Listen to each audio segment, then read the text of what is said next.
घर्षण विद्युत क्या है? Friction electricity. जब हम दो वस्तुओं को आपस में रगड़ते हैं और यदि वे घर्षण द्वारा आवेशित हो जाती है, चार्ज्ड हो जाती है, और चार्ज्ड होने के बाद यदि वे हल्की वस्तुओं को अपनी ओर आकर्षित करने लग जाए, तो उन वस्तुओं का जो ये विद्युतीय गुण आया है, इसे हम घर्षण विद्युत या फ्रिक्शनल इलेक्ट्रिसिटी कहते हैं। मतलब आप दो वस्तुओं को आपस में रगड़ेंगे, और रगड़ेंगे मतलब उनके बीच में घर्षण होगा, और घर्षण के द्वारा वे चार्ज्ड हो जाए, आवेशित हो जाए, धनावेशित हो जाए, ऋणावेशित हो जाए। और यदि बाद में वे हल्की वस्तुओं को अपनी ओर आकर्षित करने लगे, तो हम कहेंगे कि ये उनका जो ये विद्युतीय गुण है, ये विद्युतीय गुण है घर्षण विद्युत या फ्रिक्शनल इलेक्ट्रिसिटी। जैसे मान लीजिए हम कांच की छड़ को,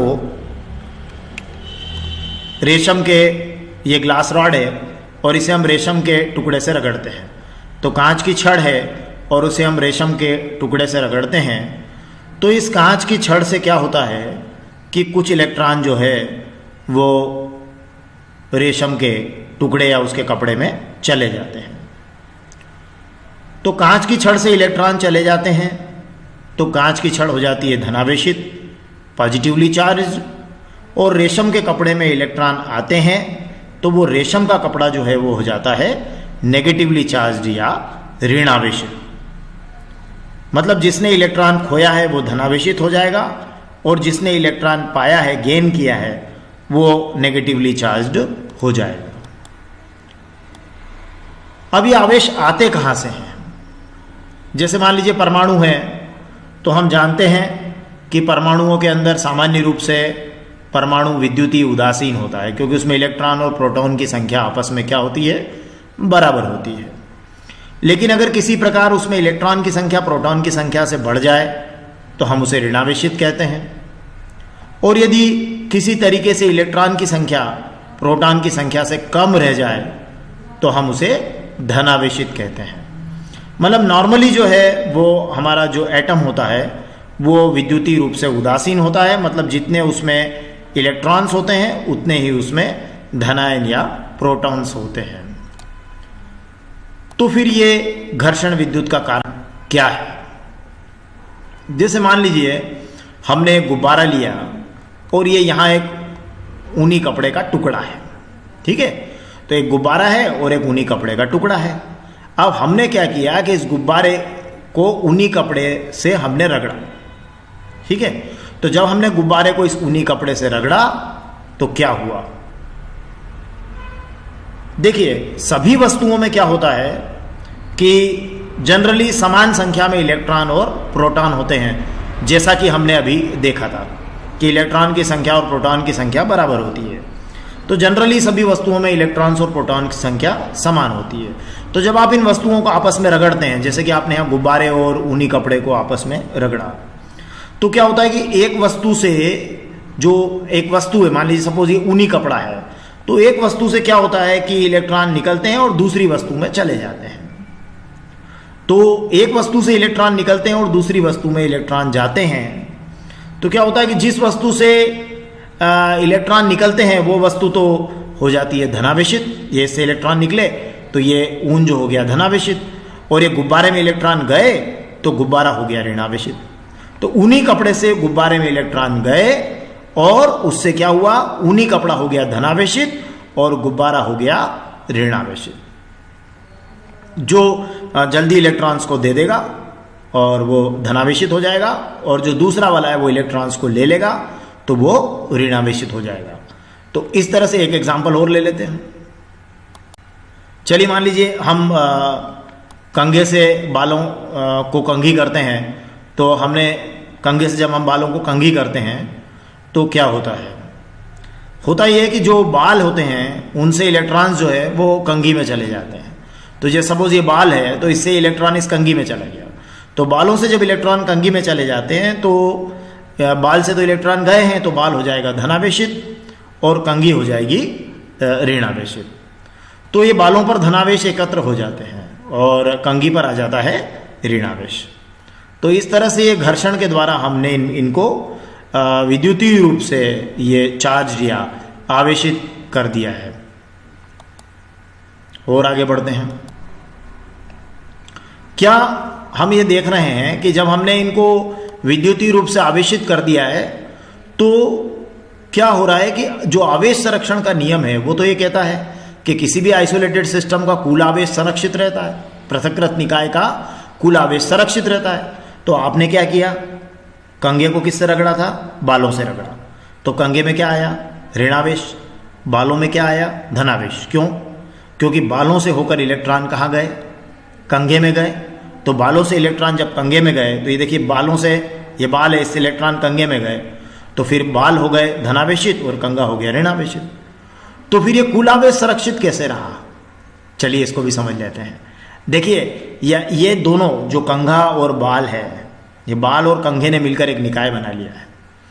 तो क्या हुआ है, देखिए स्टार्ट में हम देखते हैं, देखिएगा सपोज जो बाल है उसमें 3 धनावेश और 3 ऋणावेश है, ठीक है, एक एग्जांपल ले रहे हैं अगर, तो 3 धनावेश और 3 ऋणावेश हैं तो इनकी संख्या तो आपस में बराबर है और ये विद्युतीय रूप से उदासीन है, ठीक है।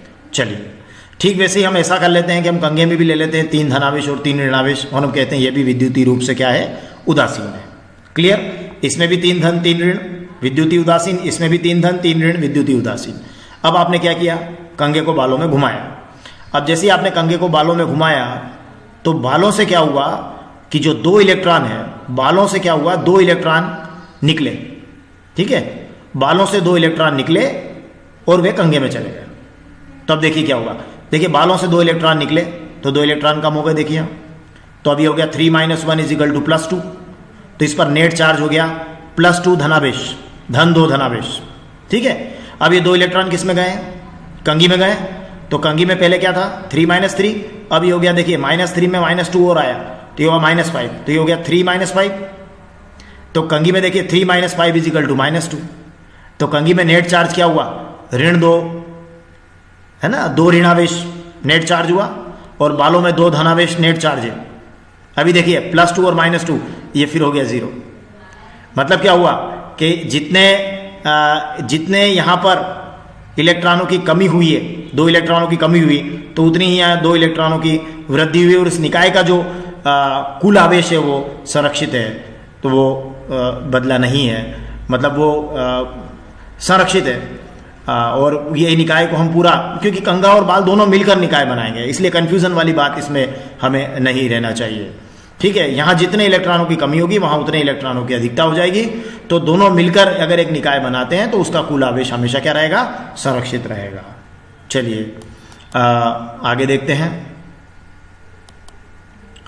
आवेश का क्वांटीकरण क्या है, इसे भी हमें जानना चाहिए। क्वांटाइजेशन ऑफ चार्ज, कि सपोज जैसे किसी भी पदार्थ में मान लीजिए कोई भी आवेश होगा तो वो हमें ध्यान रखना चाहिए कि वो 1 इलेक्ट्रॉन पर जो आवेश होगा उसका पूर्ण गुणज होगा। मतलब पूर्ण गुणज से मतलब ये है कि जैसे मान लीजिए 1 इलेक्ट्रॉन पर हमें पता है कि आवेश होता है 1.6 × 10⁻⁻19 कूलम।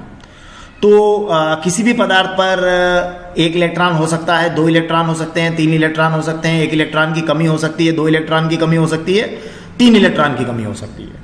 तो इसका मतलब यह है कि किसी भी पदार्थ पर जो आवेश होगा वो Q = ±A नहीं होगा। जहां E क्या है, 1 इलेक्ट्रॉन पर आवेश है जिसको हम कह रहे हैं 1.6 × 10⁻⁻19 कूलम। N है उस पर इलेक्ट्रॉनों की संख्या। अब संख्या से क्या आशय, N मतलब एक पूर्णांक है। अब संख्या से क्या आशय देखिएगा, संख्या से आशय यह है कि मान लीजिए उस पर 5 इलेक्ट्रॉनों की कमी है तो अब यहाँ उसको ये आपका उस पर आवेश जो है उस पदार्थ पर +5 भी हो जाएगा, और अगर उस पर 5 इलेक्ट्रॉनों की अधिकता है तो उस पर आवेश -5 भी हो जाएगा। तो इस तरह से किसी भी पदार्थ पर जो आवेश होगा वो +5 भी होगा, -5 भी होगा, या +1E +2E +3 होगा। लेकिन ऐसा नहीं होगा ±5/2E, मतलब वो हमेशा क्या होगा, पूर्ण गुणज के रूप में ही होगा, है ना। इस तरह से वो अनुपात में नहीं होगा, ठीक है। +3 का मतलब 3 इलेक्ट्रॉन की कमी, -3 का मतलब 3 इलेक्ट्रॉन्स की अधिकता, पर इस रूप में नहीं होगा। यही हमारा आवेश का क्वांटाइजेशन है कि किसी भी पदार्थ पर जो भी आवेश होगा वो 1 इलेक्ट्रॉन पर आवेश के पूर्ण गुणज के रूप में होगा। मतलब उसमें इस तरह से अनुपातिक रूप से चार्ज नहीं हो सकता। या तो इलेक्ट्रॉन कम होगा या इलेक्ट्रॉन ज़्यादा होगा, तो वो संख्यात्मक रूप से 1 2 3 4 5 में ही कम ज़्यादा होगा। चलिए हम अपनी फिर बात पर आएंगे कि ये जो अभी हमने आवेशों की बात की, तो अभी हमने देखा कि हमने जो वस्तुओं को आपस में रगड़ा तो एक पर धनावेश आया और एक पर ऋणावेश आया। तो अब यहाँ पर एक बात और जानना जरूरी है कि जो सेम चार्जेस होते हैं, सजातीय आवेश होते हैं, वो एक दूसरे को प्रतिकर्षित करते हैं या रिपल करते हैं। जैसे सपोज मान लीजिए आपने 2 गुब्बारे लिए, उनको पास पास लटका दिया आपने धागे से बांधकर, ठीक है, ऐसे लटकाना है कि वो एक दूसरे को स्पर्श न करें। अब मान लीजिए आपने एक ऊनी कपड़े से उन दोनों को रगड़ा और रगड़कर उनको वैसे ही छोड़ दिया पास पास, है ना, छोड़ा, उनको टच नहीं कर रहे हैं, उनको छोड़ दिया। लेकिन आप जैसे उनको छोड़ते हैं देखते हैं एक दूसरे से दूर भागने लगते हैं, मतलब दूर चले जाते हैं। तो ऐसा क्यों होता है? एक्चुअली उसका जो रीज़न है वो हम समझ गए कि जब आपने उनको ऊन से रगड़ा तो क्या हुआ, ऊन से जब आपने उनको रगड़ा तो ऊन से जो है वो इलेक्ट्रॉन कहाँ आ गए, उन गुब्बारों पर आ गए, ठीक है। तो वो गुब्बारे क्या हो गए, दोनों गुब्बारे ऋणावेशित हो गए।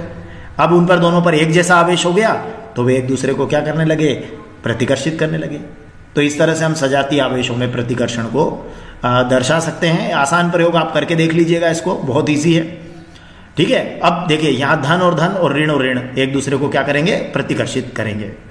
इसी प्रकार विजातीय आवेशों में आकर्षण होता है, मतलब अपोजिट चार्जेस अट्रैक्ट करते हैं। जैसे प्लस और माइनस होंगे तो एक दूसरे को अट्रैक्ट करेंगे। कैसे कि यहाँ जो हमने एग्जाम्पल लिया है तो उसमें हमारा एक गुब्बारा, सपोज ये दोनों गुब्बारे हमारे तैयार है ऋणावेशित होकर, है ना।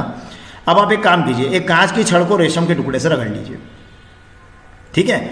जब आप कांच की छड़ को रेशम के टुकड़े से रगड़ेंगे तो कांच की छड़ से इलेक्ट्रॉन निकलकर रेशम के टुकड़े पर आ जाएंगे, ठीक है। तो कांच की छड़ तो हो गई धनावेशित, है ना। अब ये जो ऊपर से आपने गुब्बारा लिया है ये क्या है, ऋणावेशित है। तो कांच की छड़ को अगर इस गुब्बारे के पास में लाएंगे तो ये उसको आकर्षित करेगी। मतलब कांच की छड़ पर आया हुआ धनावेश गुब्बारे पर ऋणावेश होने से उसे क्या करेगा, आकर्षित करेगा। तो इस तरह से हमने सीखा कि सजातीय आवेशों में प्रतिकर्षण होता है और विजातीय आवेशों में आकर्षण होता है।